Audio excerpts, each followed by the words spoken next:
Tal como estábamos anunciando, estamos con el congresista Ángel Neira, el presidente de la Comisión de Producción del Congreso de la República. Buenos días, señor Neira. Gracias, buenos días por la oportunidad. Señor Neira, la Comisión está presentando un proyecto de ley para dar beneficios tributarios a las MIPES. ¿De qué beneficios estamos hablando? Claro, te voy a explicar el espíritu. En realidad no es beneficio, sino son incentivos, que es muy diferente. O sea, los incentivos deben conllevar a beneficios de muchas partes. Por ejemplo, si tú vas, por ejemplo, a una tienda comercial y ves 20% de descuento por tal prenda, es un incentivo para que tú compres, ¿no es cierto? Y es un incentivo para que también vendas. Entonces, en los incentivos tributarios, ahí gana el que vende, el que compra, todo el mundo se beneficia. Darle un incentivo para los emprendedores y la informalidad empiece poco a poco a pasar a este campo de los beneficios, digamos, de ser formal, ¿no es cierto? Por ejemplo, 800.000 negocios como persona natural, que en realidad es muy perverso que el Estado siga permitiendo la existencia de esos tipos de negocios, porque imagínate, como ves casos a nivel nacional, que a veces un microempresario le vende al Estado y el Estado a un municipio o un ministerio y no le paga por problemas administrativos, por problemas de flujo, por problemas de presupuesto.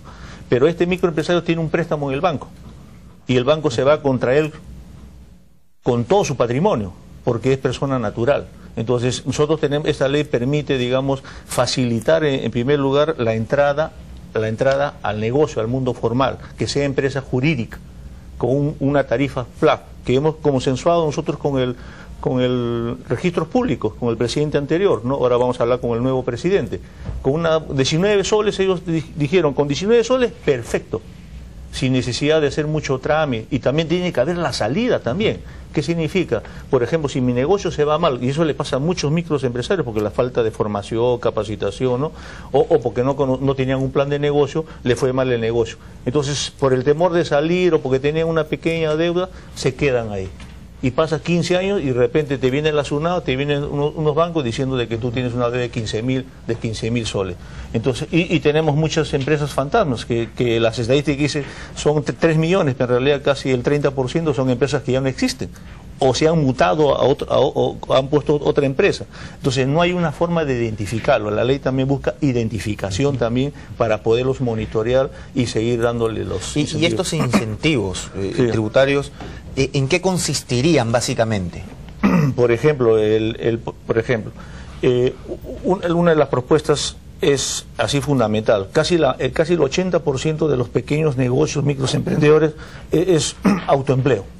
Entonces, restas la planilla, ¿no es cierto? Restas la planilla y pagas renta solamente de la diferencia. Y eso te permite a ti pagar planilla, tener el 75% de nuestra masa laboral es informal, ¿no es cierto? Entonces necesitamos ya darle incentivos para que pasen, poco a poco vayan formalizando y tengan los trabajadores vacaciones, los servicios CTS, porque de nada vale tener una economía 75% informal y firmando TLCs cuando no estamos dando incentivo. ¿Cuántas de las MIPES en el Perú, cuál es el porcentaje de las MIPES en el Perú que son informales?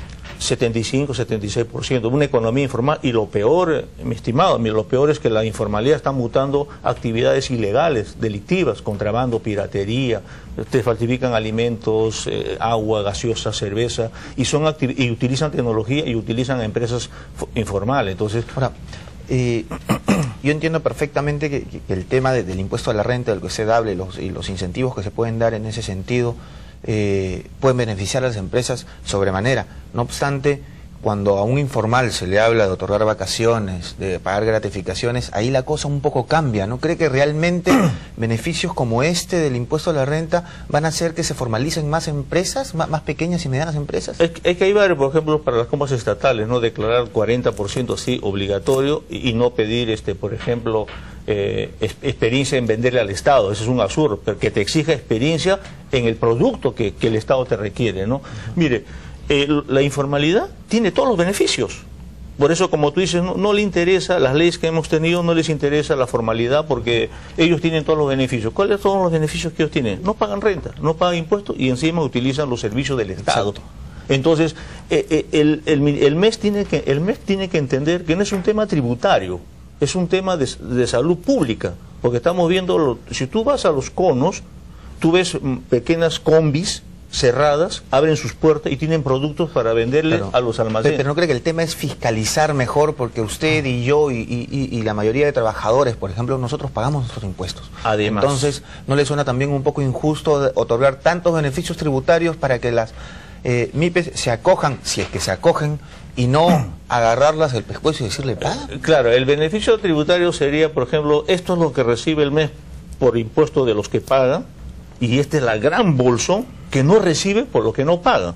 Entonces, los incentivos tienen que salir de este bolsón, de lo que nunca la SUNAT lo ha tenido. Dice, por ejemplo, todos los que se inscriben como empresa inclusive van a tener estos incentivos, y de ahí mismo, o sea, del mismo cuero sale la correa. Entonces, no podemos nosotros, digamos, seguir dándole la espada como Estado a la informalidad, porque vemos, tienes contrabando que no puede controlar. Lo que pasa de los libros, por ejemplo, y yo siempre digo esto, ¿no? Y estoy convencido de esto.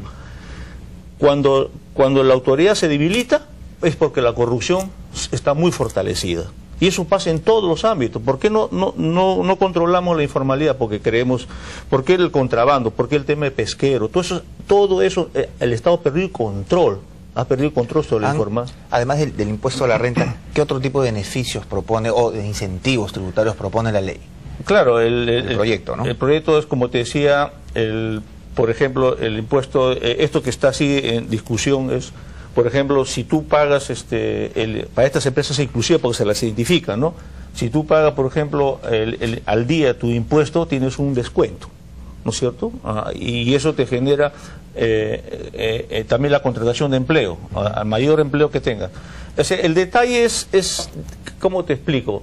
Que se entienda. Yo entiendo que cuando dices vamos a hacer incentivo tributario y el mes se pone como el gato, ¿no? Porque piensa eso, y yo le doy la razón, piensa que de los que pagan impuestos yo voy a dar beneficiar al que no paga. No. Hay que sacar de lo que mismo que paga. Entonces, por eso que hay que identificarlos. Si hoy día se inscriben 10.000, después 20.000, 30.000, son ellos lo que... Es un club que comienza a recibir el beneficio. Un club, no digamos general y sin control. Hay que controlarles y hay que monitorear. Es como en Chile. En Chile de frente el incentivo se le da a la vena, no se le da pues a intermediarios que dicen voy a capacitarlos y yo gano y después digo he capacitado a 1.000 personas y al final esas 1.000 personas mueren al medio año, ¿no? Entonces es otro esquema, otro enfoque. ¿Qué es lo que ha dicho el MEF sobre este proyecto? ¿Ya tienen un pronunciamiento del MEF? ¿Lo han visto los técnicos del MEF? El texto sustitutorio ya se lo hemos enviado la semana pasada, ¿no? Hay dos puntos que hay que digamos, pulirlo, ¿ya? En el sentido que lo que yo te estoy diciendo, que convencer al NES que esto es abrir oportunidades y no quitar de lo recaudado de la gente que sí paga, sino de ellos mismos hacer la fórmula de que se autofinancie y se motive, porque tenemos que, de algún modo, solucionar el tema de la informalidad. ¿Cómo cerrar la puerta a aquellas empresas que no siendo MIPES se quieran beneficiar de esta ley si es que llega a concretarse? Claro, por ejemplo, yo soy una SRL, ¿no es cierto? Tengo quiero beneficiarme de estos incentivos para las compras estatales, para generar más empleo y tener incentivos. O sea, si yo doy empleo, tengo unos incentivos, ¿no? Empleo formal. Ponemos SRL-EI. O sea, tienes una identificación.